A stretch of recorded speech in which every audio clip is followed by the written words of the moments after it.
dignitaries on the dais, my dear IT professional young friends, ladies and gentlemen, namaskara, a very good evening to all of you. Let me first thank all the IT engineers and professionals for taking out their valuable time to attend this program. I know how hard it is to get people like you under one roof.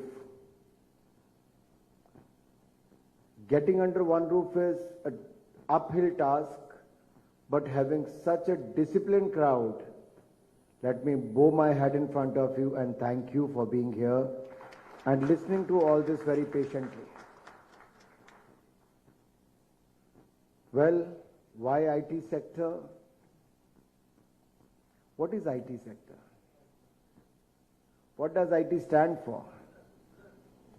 Is it information technology? IT has some other meanings as well. If I have to look at the target set for Bharat during this time is for the India tomorrow. IT stands for the India tomorrow. What is the target for India tomorrow? And the target is developed India, a Viksit Bharat by 2047. Can you imagine 10 years back, our country and our countrymen, Bharatiyas, was finding it even difficult to even think about how to come out of the clutches of corrupt Congress party and the alliance partners, where one after another scam happened. Because we have a short memory, sometimes we forget. Especially the youth from the age of 18 to 22, they were only 8 and 12 years old 10 years back. They didn't know what 2G scam is. They didn't know what CWG is, Commonwealth Games scam. They didn't know Augusta Westland. They didn't know about coal scam, Antriksh Deva scam and all that. But it is our duty to remind them that between 2009 to 14, there were so many scams in this country that by 2014, country looked like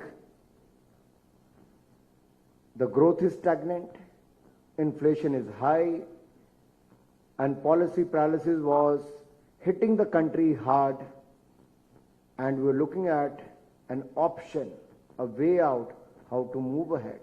At that time, BJP came out with an alternative, a leader named Modi, Narendra Damodar Das Modi. Modi was a ray of hope in 2014. We promised that we'll give you a clean government. And I'm glad to say, last 10 years, we can proudly say, central government, not even a single penny corruption allegation against Modi or his minister. What does Modi stand for? MODI. Master of Digital Information, if I have to speak about the technology people. Master of Digital Information.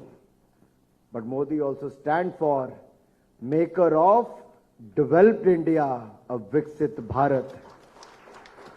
My dear friends, when I'm talking about the target set for IT, which is the India tomorrow, that is Viksit Bharat, then I also have to talk about IT. The two big tools we have is the infra and technology. Whether it is the public infra, which is from road, rail to others, or to the public digital infra, the government is spending a lot of money. Last year we spent about 10 lakh crore rupees on that. This year we're spending 11,11,111 crore rupees, almost 10 to 11% more than the last year. Not only this, what is the biggest resource we have? We have, again, a biggest resource is IT, Indian talent. And we have to skill them, reskill them, upskill them, COVID has taught us that whatever you may learn in the era of technology, you have to keep reskilling yourself, and especially when we're looking at the Industry 4.0, where AI will play a very, very important role. I'm sure our talent, which is the Indian talent in the field of, again, IT, information technology, will play a very, very important role to bring billions and billions of dollars to India and millions of jobs and employment to India. Another sector, if I have to say about the IT, is the Indian tourism. You know, COVID has taught us one thing, that rather than flying abroad, it's good to learn more about your country. Travel across the country. And I've seen the IT professionals have started traveling. When they started working from home, they are working from the remote locations in the country and making reels and putting on the online platform, sharing the beautiful locations. That has given a boom to the Indian tourism, again, IT. So I think one after another, but Congress is talking about only another IT, which is income tax. Well, political parties don't have to pay the income tax. They have been waived, but they have to file the income tax returns. But look at the party who's the country's oldest party. They failed to file their income tax returns. If you don't file your income tax returns, do you get a notice? Why should Congress be treated above law? They should be treated above law, do you think? That is what Income Tax Department did. They gave them a notice. They didn't reply. Look at the arrogance. They didn't reply notice after notice, and they said, we are not replying. They went to the appellate tribunal. They lost the case there. They went to the court. They lost the case there. So in the field of IT, Congress has lost.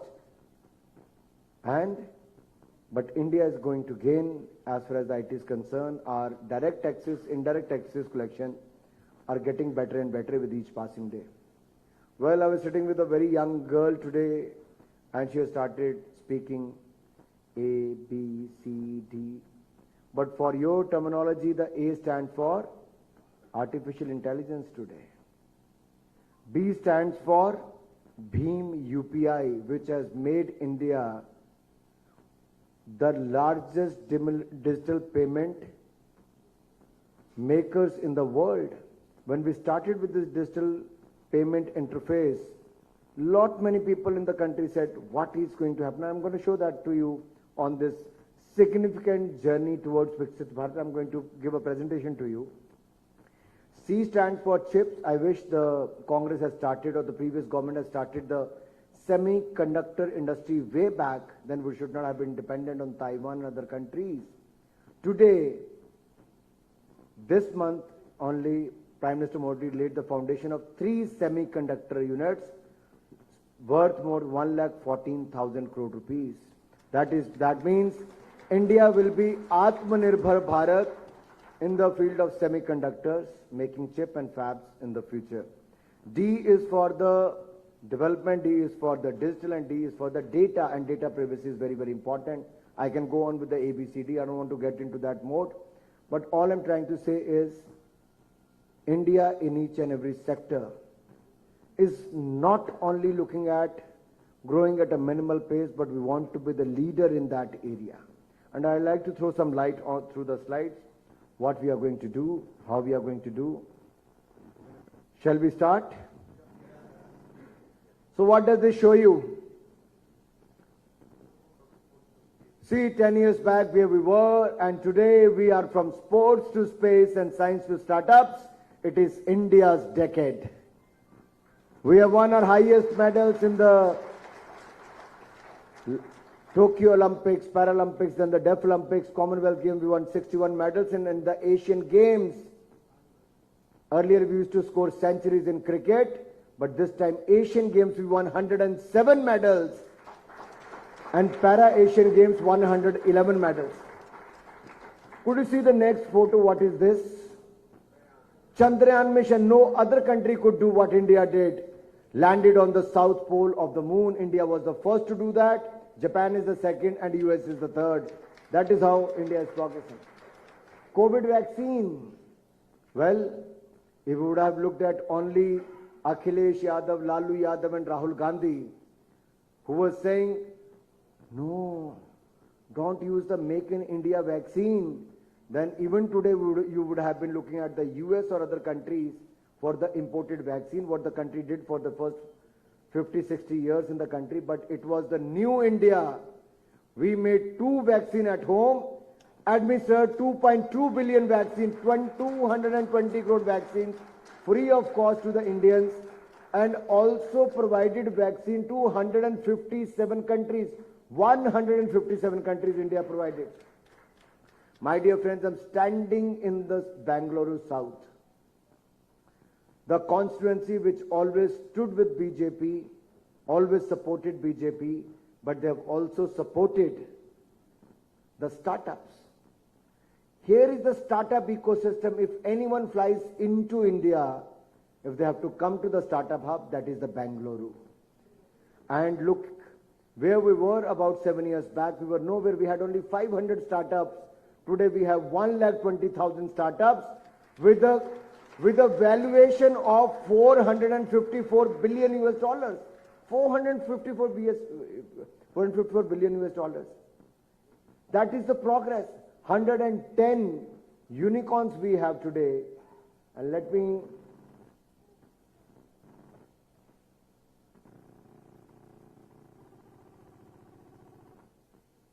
why 2013 I am showing you.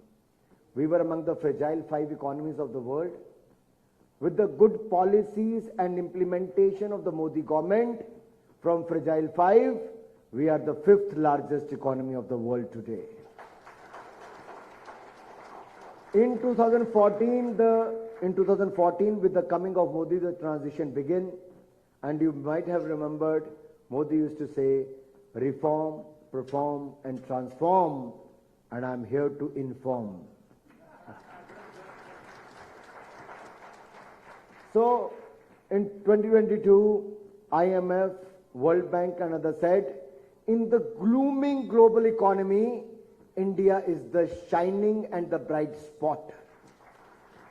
And from 2022 to 2047, the next 25 years of great significance to India. For Amrit Pidi, which is the young generation today, they have to play a very important role to making India a Viksit Bharat by 2047. And let us pledge ourselves to make more awareness among the masses and contribute to make India a Viksit Bharat by 2047. My dear friends, look at this. Stagnant economy in those 10 years of UPA, from 2004 to 14, economic failures, policy paralysis. Dr. Manmohan Singh was on the chair of the Prime Minister, but the remote control was in the hand of Sonia.